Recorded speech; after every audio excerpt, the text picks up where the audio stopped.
could sear the flesh right off your palm. "Hey, Tracker," Maitland called. "What's your interest in this?" "Getting paid." "Maitland, was it?" Ford asked. "Yeah. What's he playing you?" "He could just pay us and get it done right." "Quiet, Maitland," Jameson said. Ford licked his lip. Maitland? Maitland. The name rang in his head, pulling at a memory. "Robert Maitland?" He said. "Yeah?" Maitland said. There it is. The memory pulled loose. He was given 3 names. Jim Beaumont, Robert Maitland, Gerald Lawrence. He'd found Gerald easily enough in Fannin County. But what are the odds? Robert Maitland just a few feet from him. Armed. "If you must know, Mr. Jameson has agreed to a very specific deal." "Hush now, Ford. We got work to do. My cousin was Douglas Merriweather, you see. I'm looking for Jim Beaumont. Man needs to pay for what he did." Maitland stopped. He pulled off his cap. Jim didn't do things that didn't need doing. What needed doing? He was a kid, Ford said. He got accused of something he didn't do. I know for a fact he didn't. The boy wasn't there when it happened. "How do you know?" "He was with me. I was teaching him the trade. I drop him off at home, head on my way to Oklahoma for business. Then I get the word. It's getting darker." Peter said, "We need to go. Were you there?" Ford asked Maitland. "I mean, there was a whole crowd. Whole town was there," Maitland said. "Was you?" Ford asked Francis. "Too old to head into town." Francis said, "Let's say you weren't so old." Silence. He asked Peter the same question. "No, I wasn't there." "Why not?" "It wasn't right." Ford nodded. "Okay, lead the way, Jameson." A cool breeze wafted from the creek, moving quickly from a recent rain. It lapped at the clay and silt. "Not usually this high," Jameson said. "Step carefully." The men stepped gingerly to the bank, their boots squelching in the mud.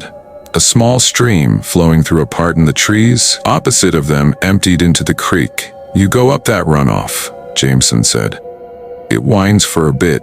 When we were looking, I saw him, my son Richard. He took off down there. There's a small cave at the end." "You been up there recently?" Ford asked. Silence. "I understand." "Gentlemen, a change has come over this man's family. They are not who they were. They are something else." "What are they?" Peter said, "Something from another place. Something that can go back and forth like walking from one house to another. There's a reason this land was up for grabs. Everyone else knew better. The rushing water only came up mid-calf, but it was enough for Maitland to slip and fall." He held his shotgun above the water and struggled to his feet. Ford rushed over and pulled him to his feet. Once up, he coughed up water and yanked his hand away from Ford's grip. Ford chuckled. Maitland pushed past him. Peter apologized for his co-worker's actions. "He's damn ungrateful." Peter said, "Well, if anyone is getting him, it won't be a creek." Ford said, "What? Let's keep moving." "Peter, was it?" Ford asked. "Yes, sir." Ford nodded. The stream ran down through the bank and trees, creating a deep divide with steep walls on either side. They trudged through the mud and shallow water, almost losing their boots several times. Above them, creatures approached. They saw lights bobbing closer like small flashlights. "Don't look at them," Ford said. "Jesus," Maitland said. Deer appeared, broken and hanging heads, shining eyes. No, not only the eyes, but something illuminating within their shattered skulls, bleeding through their fractured bones. They stood sentry, watching them pass below, every movement in unison. "Why do they move like that, Ford?" Jameson said. "Like what?" "Like, all at once. Because there's one mind behind it. One mind pulling the strings on a bunch of rotten puppets." "I think we can find her," Jameson whispered. "I know it. I think we can too. It's what happens next that worries me." Around a bend, they saw a dark cavern. The air grew colder, forcing back the humidity. Water trickled down from a canopy of interwoven roots, and trees hung over the entrance. Ford glanced at James, who nodded. Ford took the lead, motioning for the men to follow. He walked carefully on the stones in the stream to avoid noise. As he approached, the sound of shifting leaves made him halt. A shape approached, and he quickly stepped back. It crawled out, pale and shivering, brown hair drenched with water and covering its face. It raised up a gaunt skeletal boy, his clothes barely clinging to him. "Richard," Jameson called. He rushed to the boy but halted. "Richard, is that you?" A sob escaped the boy. He raised his head to look at the posse before him. To Richardson, this was his son. Human teeth, blue eyes. "Are you here to hang me?" he said. "No, no, no, my boy," Jameson said. He moved closer but stopped again upon seeing the red splashed on the remnants of clothing, coating his chest and chin. "What happened? It took us. It took us all. Me first, then Emma. Then Mama. You were there. Emma saw you and I saw you both take your mother." Jameson grabbed his shoulders and shook Richard, screaming, "Where's Emma? Where's May? Where is your mother?" The boy sobbed and Jameson grabbed his shoulders. He shook Richard and screamed at him, demanding answers. Ford rested a palm on Jameson's shoulders. He released his son. "Was that you?" Ford asked. "That took your sister and your mother?" It steps in. Like in the Bible, with the crazy man and the pigs.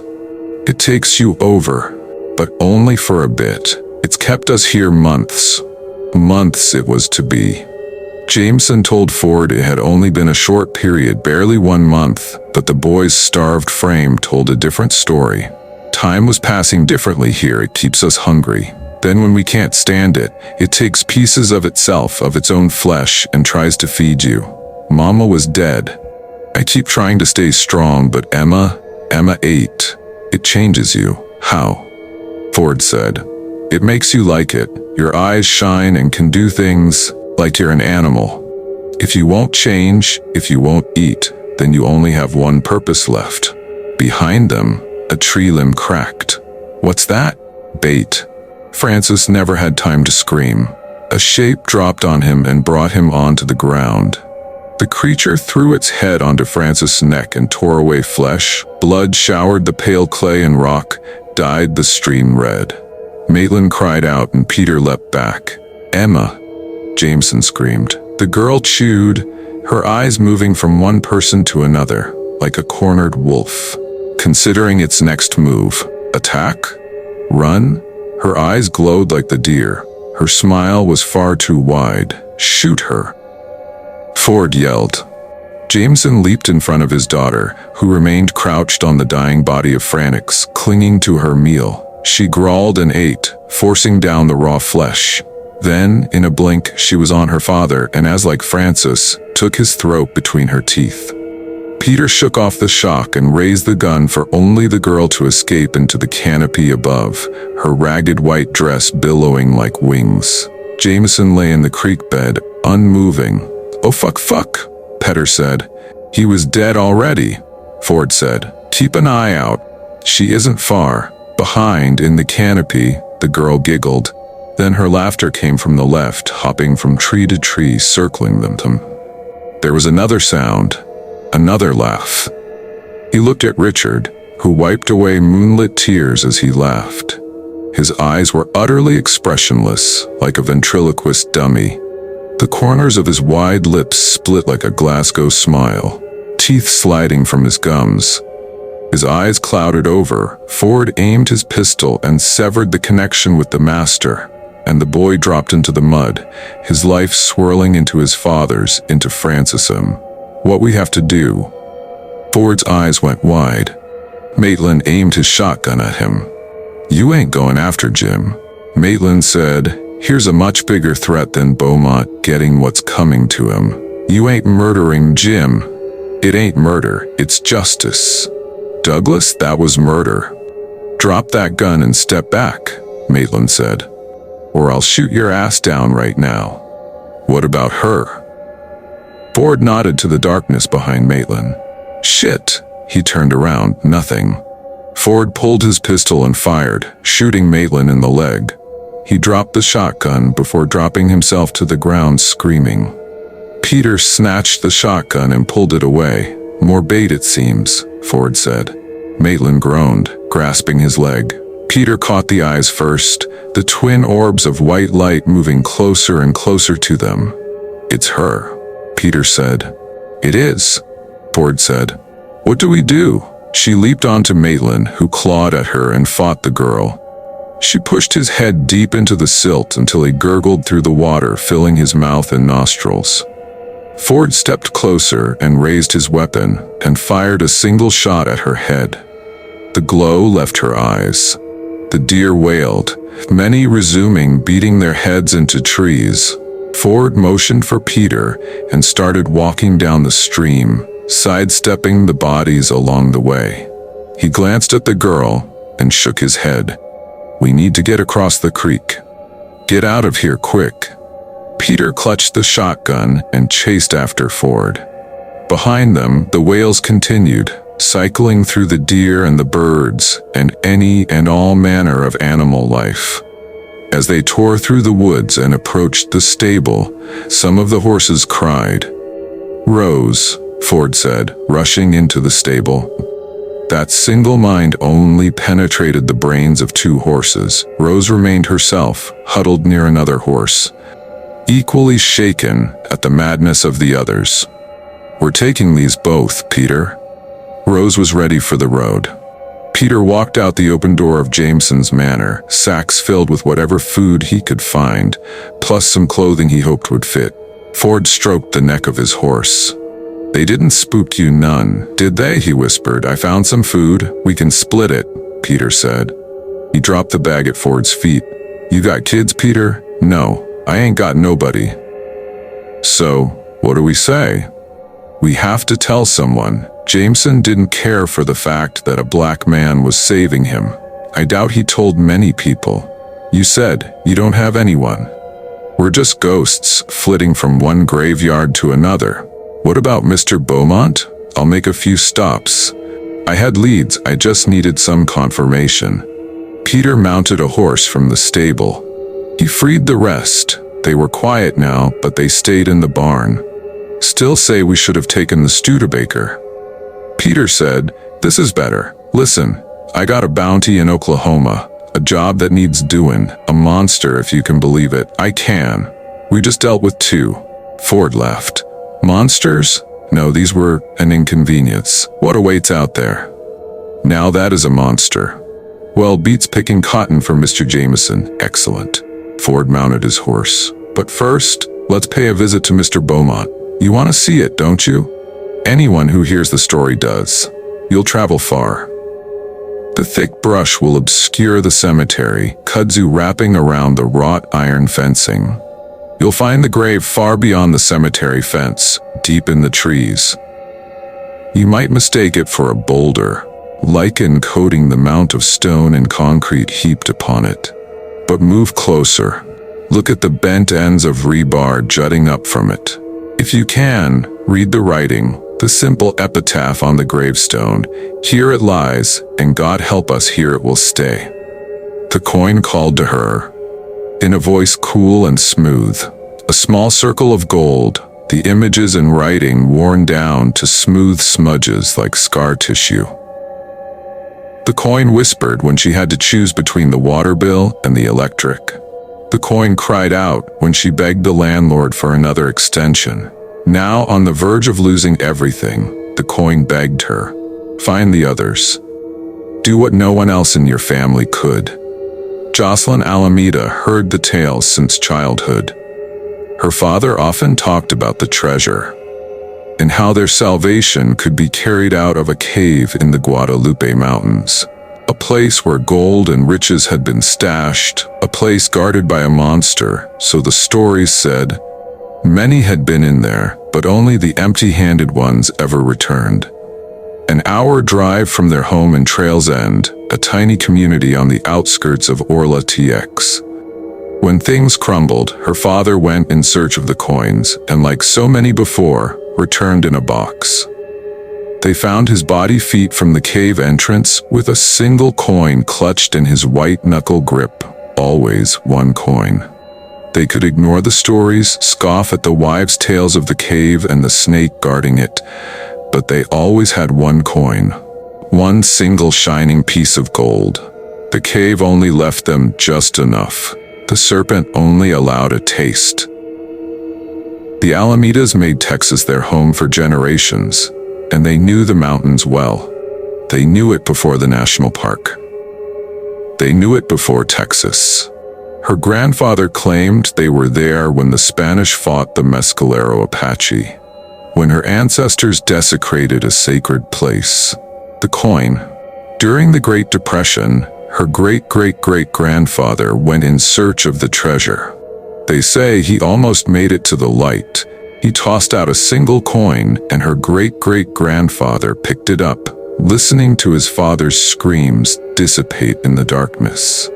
For generations, the coin would lead one of them into the dark, and the serpent would take everything. She had it now. She heard it now.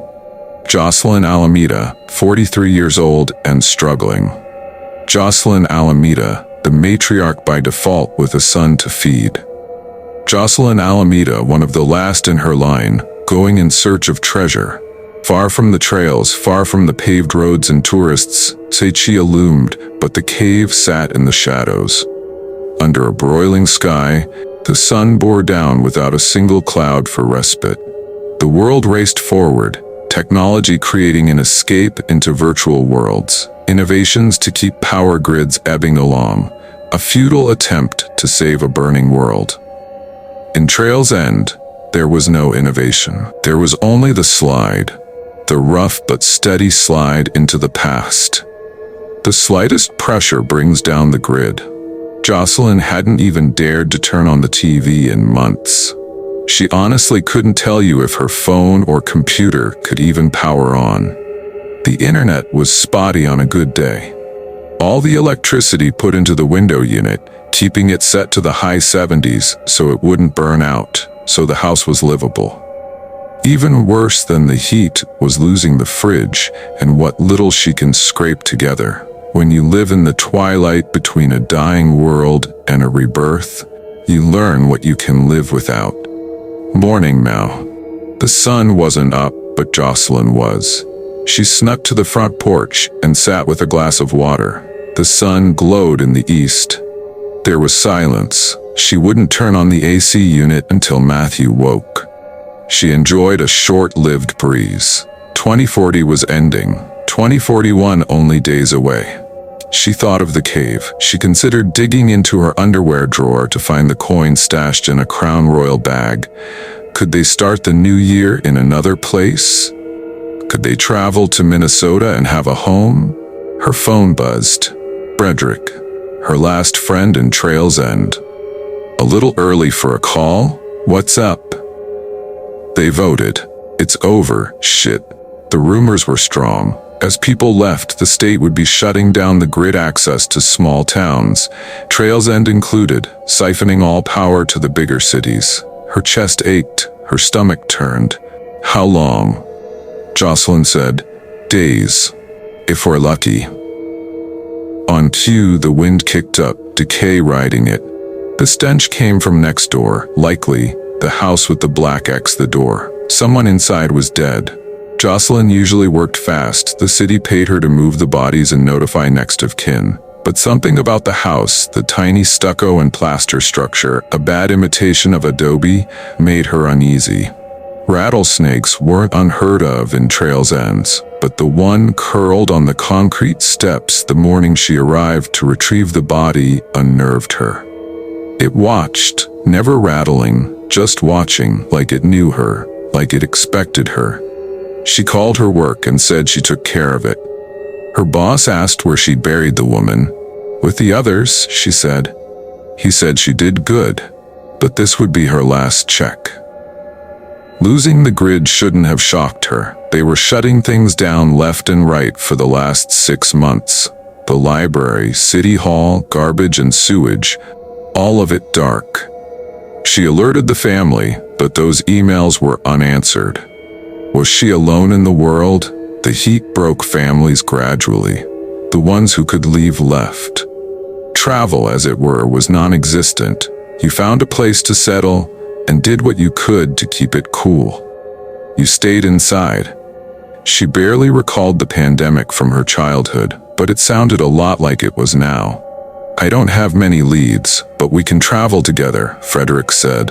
Jocelyn sniffed and tried to control her emotions. Where could she and Matthew go? What work was there for her, beyond servitude in the temperate states? Find a client, clean their house, while your room, board, and meals added to a debt you could never defeat. A growing weight pulling you further into the deep end, the fate of all without cash before the collapse. We can't leave without money. We're fucked, absolutely fucked, otherwise. I have a few thousand squirreled away. How much you get from the cleanups? Not much. I have a little bit, and they let me keep what's unclaimed after 30 days, but that's not much. A couple hundred at a pawn shop, if I'm lucky. A truck rumbled by, the bed piled high, all with the things they could never leave behind, tarped over to keep out the dust. I just saw the mayor. The exodus begins, Jocelyn said. Seriously, what are we gonna do? I don't know. We're dead without power. You know. What about the treasure? That's why you called, huh? Danced around it long enough. Desperate times. I never should have told you about it, Jocelyn said. Everyone else who knew moved away. My secret was safe. What if there's a chance? She'd known Frederick for 5 years. A thin, wiry man who worked the last gas station in town. He'd been like an uncle to Matthew, a friend to reminisce on the old days, someone who could draw a laugh out of her. Before she left, one of Jocelyn's best friends had teased her about Frederick. He makes you laugh, she said. What more do you need, Jocelyn? But not Frederick. She just couldn't. Confiding in him was one thing, a relationship was another. She cursed. Shouldn't have said anything, not only because of herself, but what he said. He was right. They had days and there was nothing else. You really know this caving shit? Hell yes. If it's there, we can get it. It was all dropped by men without gear or experience. So for us, walk in the park. I've never even visited Carlsbad, Fred. Jocelyn laughed. Don't worry, I can help you. We're gonna buy Wisconsin, baby. She wanted to say no. How many Alamedas were rotting down there? The screen door squeaked open and Matthew ran out. He told his mother good morning and crawled into her lap. How many Alamedas would rot out here? Okay, let's do it. She knew the place well. She had made the journey once to find her father, but the stories kept the marker stones and paths fresh. She preferred the memory. When the sunset and the evening cooled, she opened the windows and hoped the screens would hold the mosquitoes at bay. Jocelyn thought about the stories and wished the tellers were still with her. Her mother and father, her grandfather, her siblings, all gone. Most dead, some scattered in search of some place under 120 degrees. No communication, not anymore.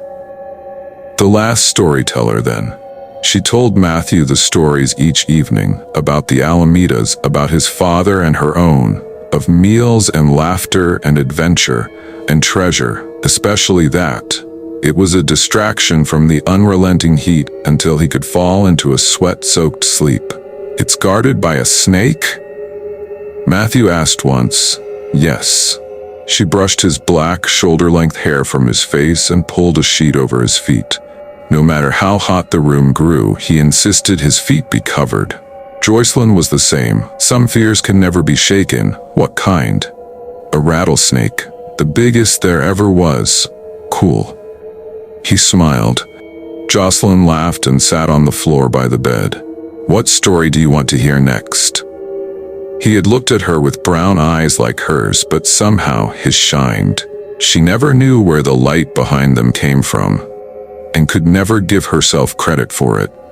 But Jocelyn knew that while she may not be the source of his light, he was the source of hers. How could they dim completely when Matthew was there? This smiling nexus of energy and emotion that overwhelmed her at times. For 8 years, he led her through the darkness of death and a fading world. Now she would go into the dark for him. She would lead him to something better. Matthew barely got to sleep before it was time to wake him just long enough to load him into the car and start the drive. Dark houses flanked the empty road. Before, no house was ever truly dark. Some type of glow from a lamp or device could be seen through the window. True dark, even here in the desert, was rare outside of a camping trip. Now though, they could shut the grid off because who would notice? Who but a lone woman, her child, and her friend? She headed to the mountain in the night and found a parking lot near a trail winding up to Guadalupe Peak. She could find the way at first light, but it would be a rush. No, it would be a dead run. She needed to get there before the sun cooked them. At 120 degrees Fahrenheit, this would be brutal, even in December. Matthew slept in the back atop his booster seat, his head against the glass and mouth open. When was the last time she slept like that? Probably before he was born. Before having a child forced her to view the world as a trembling structure, a shake away from ruin. Holding him in her arms, alone in her house as he squirmed in the soft pink blanket the hospital gave her, she realized the only thing more vulnerable than him was everything. Watching him now, she tried to memorize every inch of him. Hands, feet, one kicking slightly. The whistles of air as he breathed. My Matthew, she thinks. My light. No Alameda returned from the cave with treasure in hand. Even if she was doomed, there was Frederick. The man who would rock Matthew so Joycelyn could sleep. The man who would slip something into the fridge for her without her knowing, or buy extra diapers just in case. He never asked for anything in return. He never made her feel unsafe. He was there, and if anyone was coming out of that cave, it was Frederick, who would take care of